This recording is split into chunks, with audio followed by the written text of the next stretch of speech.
राधे राधे। मैं भी गंगा स्नान करके आया हूँ और जैसे ही गंगा स्नान करके आया तो मुझे संदेश मिला है कि संगम तट पे थोड़ी सी भगदड़ हुई है।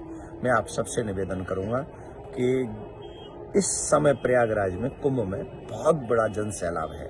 दूसरी बात ये निवेदन करूंगा कि मैं स्वयं गंगा में स्नान किया हूँ, ना कि संगम पे गया हूँ। संगम पे इसलिए नहीं गया हूँ क्योंकि इस समय वहां संख्या बहुत है और मैं अगर गंगा के तट पे स्नान कर रहा हूं तो मुझे वही फल मिल रहा है जो संगम में स्नान करने का फल मिल रहा है। आपसे भी मेरा निवेदन है कि आप पहली बात तो अफवाहों पे ध्यान न दें, प्रशासन अपनी काम में लगा हुआ है। दूसरी बात आपसे एक रिक्वेस्ट है, बच्चे और बुजुर्ग आपके साथ में हैं तो आप गंगा के तट पे हैं, जमुना के तट पे हैं, आप जहां हैं अगर आप वहां ही स्नान कर लेंगे तो आपको वही फल मिलेगा जो फल संगम में स्नान करने का मिलता है। सच बताएं, अगर मन में भाव है और आप गंगा में स्नान कर रहे हैं तो त्रिवेणी में फल मिलेगा, त्रिवेणी स्नान का। और अगर आप मन में भाव नहीं है और फिर भी आप वहां जाके स्नान करेंगे तो भी वो लाभ कम मिलेगा। तो आपसे रिक्वेस्ट कर रहा हूं, इस समय बच्चे बुजुर्गों को लेके बिल्कुल भी न जाएं।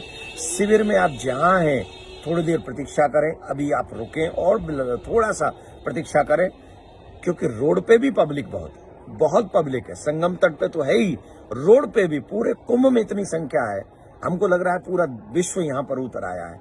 तो आप सबसे हमारा निवेदन कि आपकी सावधानी इस कुंभ की, उस मेले की महत्व को और शोभा को बढ़ा देगी। तो वी केयरफुल। आप सब अपने परिवार के लिए प्रिय हैं, हमारे लिए प्रिय हैं। यहाँ एक एक सनातनी हमारे प्राण से ज्यादा प्रिय है। आप हमारे लिए बहुत प्रिय हैं। जितना आप अपने परिवार के लिए प्रिय हैं उतना ही आप मुझे प्रिय हैं। एवरी सनातनी मुझे बहुत प्रिय है।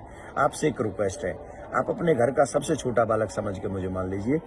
अगर आपके मन में आज प्रयाग आने का मन है या कल आने का मन है तो प्लीज आप 5 तारीख के बाद का बना लीजिए।